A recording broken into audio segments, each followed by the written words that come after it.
Hello again. So this is third part of the weather app. So we already registered and got the key. Now let's see how to make a call to this. So first of all, I will show you how to make, uh, how to get the data without even implementing that in a JavaScript. So like we got the key. Now let's check out the documentation. Okay. So if you go to API, so here there are many functions or APIs you can call as per your need. So here you can say hourly, forecast, 4 days, like that. But currently I need this current weather data. Okay. So if I go to API doc of it, so you can see you can get uh, the data uh, of particular city, current data of course. So here you can pass more details of that, like they have provided an example. Okay, so let me click that. Now you can see how it is calling. So this is samples.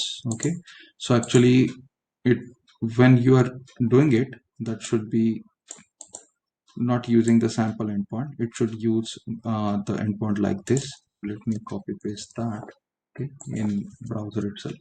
So as this is a get call, okay, so I'm able to make a call from from the browser itself. Okay, so I will tell you the difference between get and post later on. But now here you can see there is an error, that is invalid API key. So I need to provide the API key. Okay, so how to do that? So here you can see the app ID need to be mentioned. So in when you are calling some URL, okay, and when you are passing some parameters to the server side from this URL. So here the way to do it is have a question mark. Then this q is equals to is the first parameter you are passing. The second parameter you need to pass it with separating it with the and. Okay, so I'm passing the and. Then app ID is equals to, okay. So app ID, so we already copied that, I guess. So this was our app ID, if I'm right. Okay, let me hit enter. Okay, now you can see you got the data for city London, and UK is the country code for that. Okay, sorry. Now this data is in Fahrenheit. Okay, so what I want is in metric, I believe, right? So let me check. Yeah, so here you can switch the units to metric. Let me pass that third parameter. Okay, now you can see the temperature is in Celsius.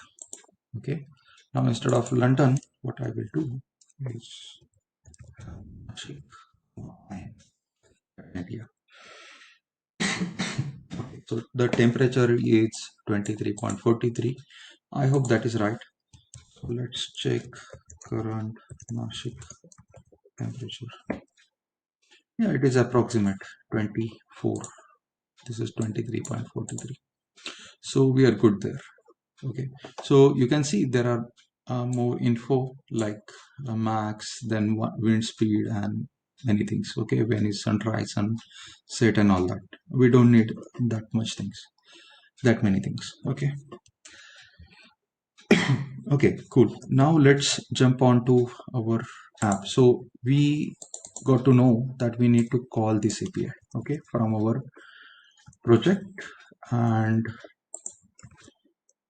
just a second. Yeah, and there is right, something else. Okay, so we need to call this from our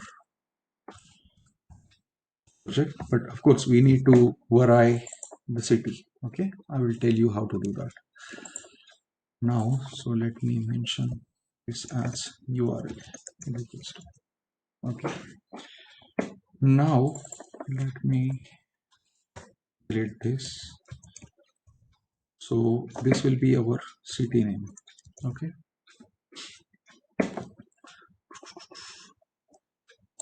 but we just simply mentioned the URL. We didn't make any API call to this. Okay, now if you have studied the Ajax thing, okay, you may have uh, come to know that what is Ajax and everything. So basically it helps you to load the data without reloading the page and all that. Okay, and you can again manipulate your JavaScript, sorry, your HTML with the help of JavaScript and all that. Okay, now to so what we are doing here, you can see, so we want to show the weather data, okay, which will be received from this website in our application. Okay, and we are getting, and this is dynamic, right? We are getting the city name from user, then we are passing that here, and whatever the JSON data received uh, like this will be displayed here. Okay, so that's what we are doing. Now to make a call to that API, to this URL, okay, we need XML HTTP request object. Okay, so from name you can see that this is XML HTTP. XML is basically representing how the data is represented. Okay, but right now we are using the JSON instead of XML. As this particular, Ajax concept is not new. Okay, it was there in earlier days since almost the JavaScript was developed and all that. Okay, so yeah, so now XML HTTP. Then let me create the object of it, XML HTTP request object. Okay, so here uh, one thing to understand, that this is the request object. That means the browser is a client, and from browser we are making a request to some server or API, whatever, same almost in this case. Okay, now let me make a call to that. Okay, so here, sorry, open. Here you can see what things you need to pass. The first thing is the method, second is URL. So in this case, I'm using get method.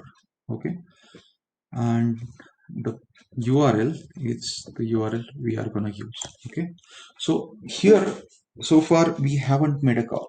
Okay, that is important. We haven't sent any request. Okay, we just created that object and just initialize it somehow with this dot open thing. Then you can uh, send a request to the server side with the second function, which is with this object, that is send. Okay, so the send will make actual request. Okay, now one thing is request is made. Okay, but as we know, this is asynchronous call. In that Ajax term, you may have know that the full for asynchronous JavaScript and XML. Okay, so XML data will be received, but in this case, like I said, this is not XML data, this is JSON data. It will be asynchronous. That means when you click this function, you don't know uh, after you make this request when the data will be received. Okay, so you need to keep on checking uh, the status. Okay, and that status you can get that. So how to check that? Okay, so for that you need one more function. Again, that is callback function. Okay, so from name you can get that. So I will call that function, but I will send the request. Okay, sorry, I will send the request, but I don't know when I will receive the call, receive the response. Okay, so to handle this thing, there is a callback function which is anonymous. It doesn't have name. Okay, but how to write that? So let me show you that. Okay, so you can see on ready state change is equals to function. So here, which is anonymous function, I will explain this stuff again. Okay, so if you didn't get that so far, that's fine. Okay, if so here I'm checking the request object again. If XML, so here I need to check the status. Okay, so if ready state, so first of all I will check the ready state whether the request was completed or not. Okay, then dot done. Okay, okay, so the request was completed, and then once I receive the response, okay, so basically this thing is checking the state. Okay, the request was completed, response is received, and then I will get the code. Okay, so many times you may have faced one uh, error 404. Okay, so 404 is a code when the server is not responding. So similarly, when the the request is successful, you receive the status code 200. Okay, so there are many status codes like 501 and all that. 404, 401 is also there when there are no proper credentials and all that. Okay, so this is 200. So here we will come to know that okay, our request was successful. I'm not saying that the data is correct or not. I'm simply saying the request was successful. Okay, that's it.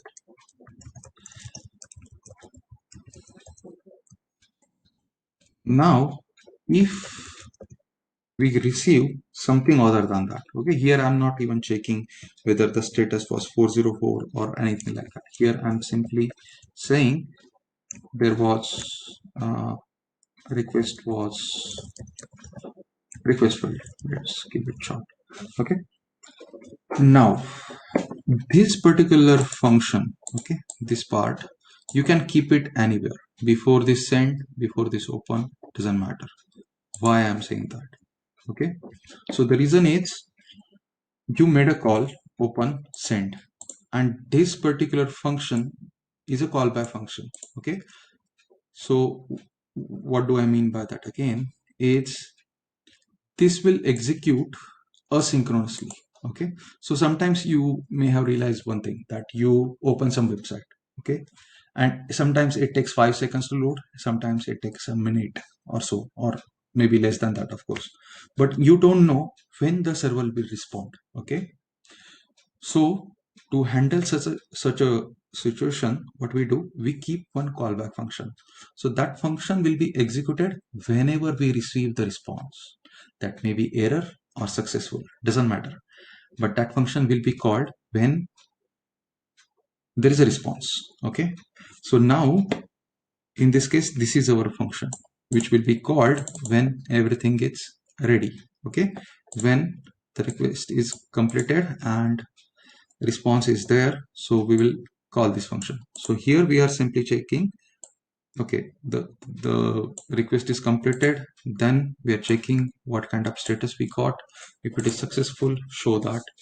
I mean, we simply console that, but that is not enough, right? If the call is successful, so we are going to receive this data and we will process that. Okay, so now to how if this is successful, so we will get the data in one variable of this. So that variable name is nothing but response text. That's it.